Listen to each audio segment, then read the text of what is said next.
Assalamualaikum Sobat Football United. Semoga semuanya sehat-sehat selalu, sehat-sehat sekeluarga, lancar-lancar rezekinya. Tolong doakan gue juga hal yang sama ya. Oke, di video kali ini, nah, Manchester United kan sudah menjalani 5 pertandingan di Premier League dengan hasil 2 kemenangan, sekali seri, dua kali kalah ya, 2 kali kalah, sekali seri, 2 kali menang. Sorry, itu maksud gue.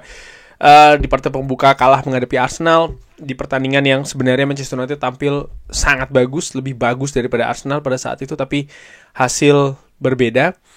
Menghadapi pertandingan kedua menghadapi Fulham, seri di mana Manchester United di 20 menit awal sebenarnya ada peluang ya kan untuk bisa mencetak setidaknya bahkan 2 gol. Di pertandingan ketiga akhirnya bisa menang menghadapi Burnley. Pertandingan keempat kalah menghadapi Burnley. By the way, Manchester United juga banyak yang mengatakan harusnya tidak sampai dengan menit-menit akhir untuk bisa memastikan kemenangan menghadapi Manchester City. Manchester Derby hancur berantakan, kalah telak 3-0. Dan di pertandingan kelima menghadapi Chelsea dengan segala dinamika pertandingan ya, 10 lawan 10, Manchester United akhirnya bisa mendapatkan 3 poin keduanya di musim ini. Nah, Ruben Amorim sendiri tetap banyak mendapatkan kritikan. Disebutkan ya taktiknya tidak sesuai dengan Manchester United, dengan Liga Inggris, bahkan situasi 3 back ya. Lalu juga ada yang mengatakan dia ini terlalu kaku dengan keadaan skuadnya saat ini, terutama di lini tengah, harusnya tidak menempatkan beberapa pemain di posisi yang tidak semestinya dan lain-lain. Intinya memang kalau gue lihat masih ada assessment ya, masih ada analisa, masih ada mungkin juga percobaan, masih ada situasi di mana masih sama-sama saling mencari ini. Ruben Amorim dan juga skuad Manchester United sama-sama mencari titik temu kira-kira situasi terbaiknya ada di mana. Kalau dikatakan Ruben Amorim terlalu kaku, gue pikir pertandingan menghadapi Chelsea, pertandingan menghadapi Fulham ya, gue ingat betul. Dia banyak melakukan variasi-variasi di atas lapangan, bahkan ketika bola itu sedang berjalan, sedang bergulir, artinya dalam pertandingan yang masih belum selesai. Tapi menurut gue juga masih ada beberapa hal yang harus diperbaiki. Salah satunya adalah bagaimana Ruben Amorim ini untuk bisa menempatkan pemain di posisi terbaiknya, karena nampaknya ini bukan hal yang mudah dan sederhana. Dia masih mewarisi banyak pemain dari era sebelumnya untuk konsep bermain yang ingin diimplementasikan di Manchester United, sistem 3 back ini ya, dan juga filosofi-filosofi lainnya, sepak bola intensitas yang lebih konsisten misalnya.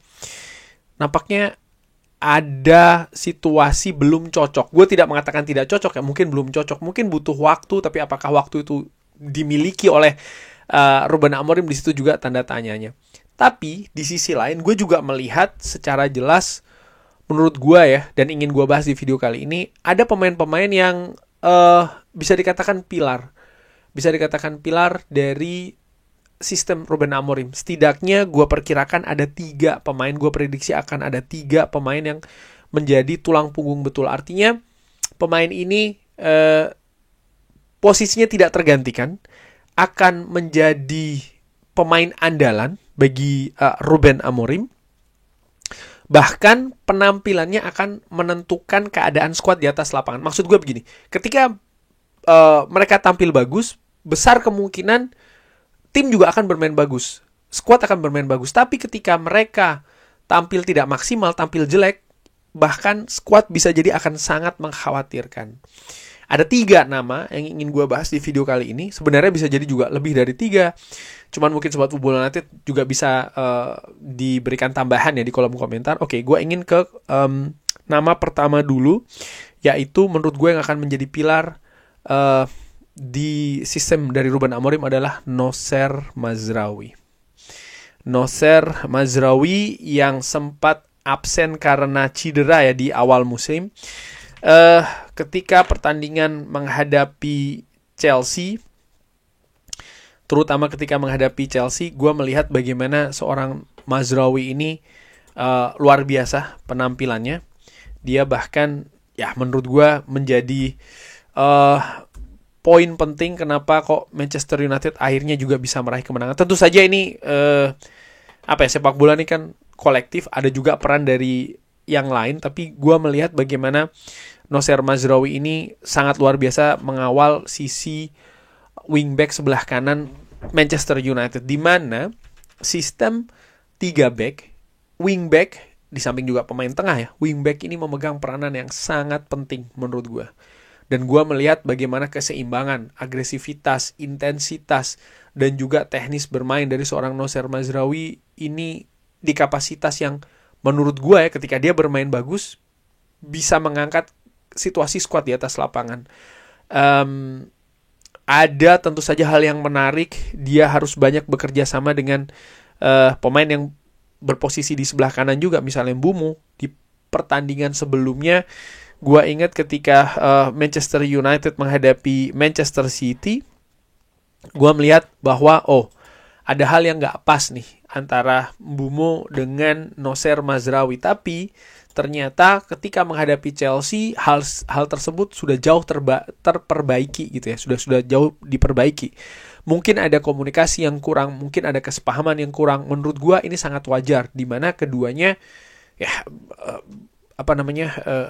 baru banyak terlibat memang ketika Nocer Mazraoui ini sudah kembali dari cedera, dan waktu itu kan masih belum panjang. Gue yakin kalau kedua pemain ini fit, Mbeumo dan juga Mazraoui, ini akan menambah daya kualitas terutama di sisi kanan Manchester United. Baik itu dari sisi menyerang maupun juga dari sisi bertahan. Jadi menurut gue, Nocer Mazraoui itu pemain pertama yang menjadi pilar. Lalu pilar kedua menurut gue, tadi gue singgung ya, di lini tengah itu juga menjadi faktor penting. Gue melihat kapten Manchester United, Bruno Fernandes.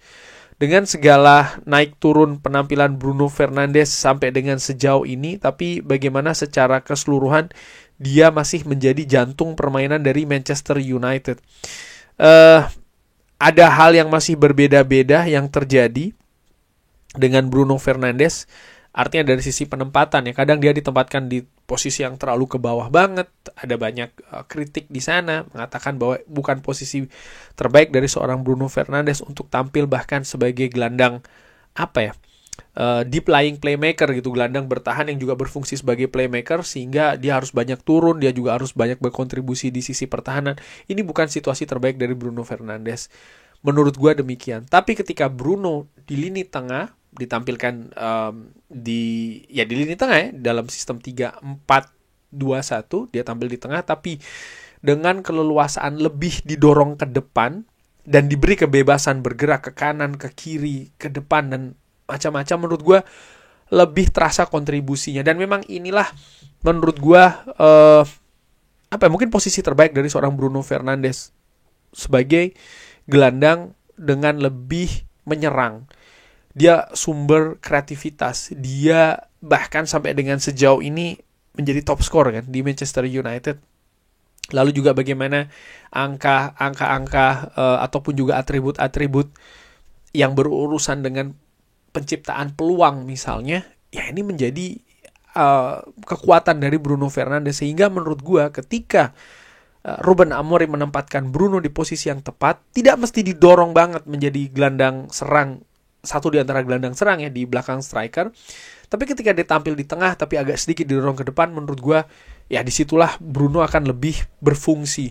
Di samping tentu saja sebagai seorang kapten, bagaimana dia memberikan motivasi, dia juga menurut gue memberi peranan yang sangat besar sekali dalam dressing room Manchester United, jembatan antara pemain muda dengan pemain yang lebih senior dan lain-lain ya, juga wajah klub dan lain-lain. Baru saja meraih 100 gol, 200 penampilan di Premier League, luar biasa, membuktikan bahwa bagaimana besarnya peran dari Bruno Fernandes ini masih belum tergantikan. Faktanya demikian.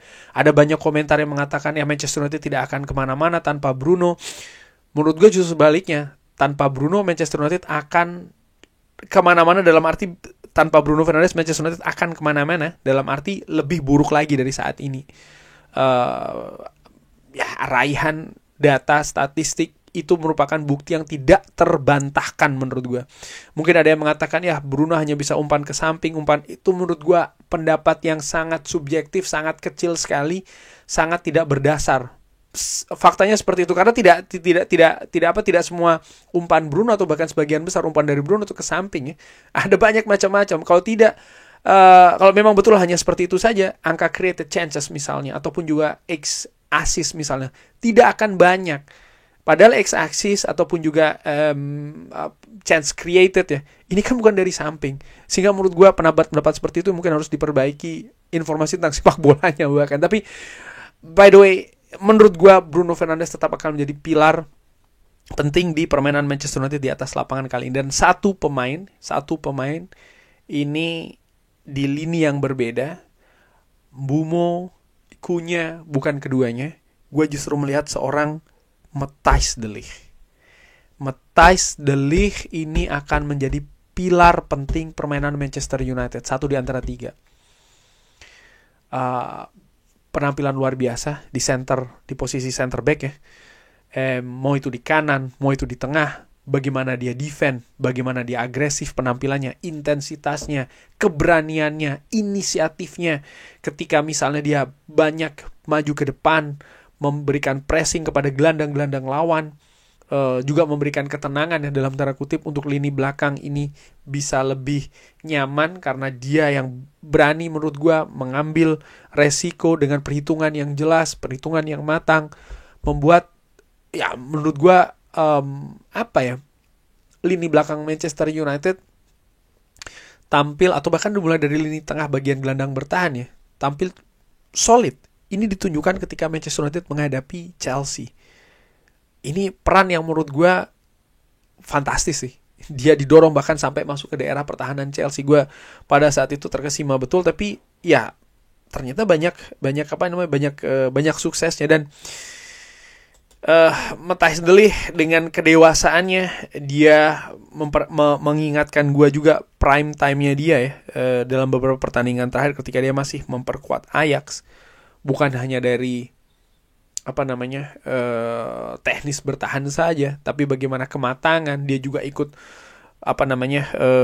mengatur, mengkoordinasi lini belakang, faktor kepemimpinan. Dia dari muda sudah menjadi kapten di Ajax. Dia melalang buana ke klub-klub besar Eropa, Juventus dan juga Bayern München. Dan menurut gue Manchester United sangat beruntung bisa mendapatkan Matthijs de Ligt di situasi dia yang berusia 26 tahun saat ini ya, menuju ke mungkin ke puncak karirnya. Sehingga gue harapkan ya mudah-mudahan dia tidak banyak absen karena cedera dan lain-lain ya, karena akan sangat penting peran dari Matthijs de Ligt bersama dengan Manchester United musim ini. Jadi 3 pemain itu yang gue perkirakan akan menjadi pilar betul. Tentu saja bisa saja ada pemain-pemain lain yang bukan hanya 3 saja, tapi ya di konten ini sengaja gue batasi 3. Gue bisa saja bikin 5 atau 4 atau bahkan 7, tapi gue ingin batasi 3. Cuman gue ingin juga tanya kepada Sobat Football United, kalau harus menyebutkan 3 pilar permainan Manchester United musim ini, siapa dan alasannya apa? Silahkan drop di kolom komen. Terima kasih sudah menyaksikan. Jangan lupa like, share, dan juga subscribe. Wassalamualaikum warahmatullahi wabarakatuh. Thank you.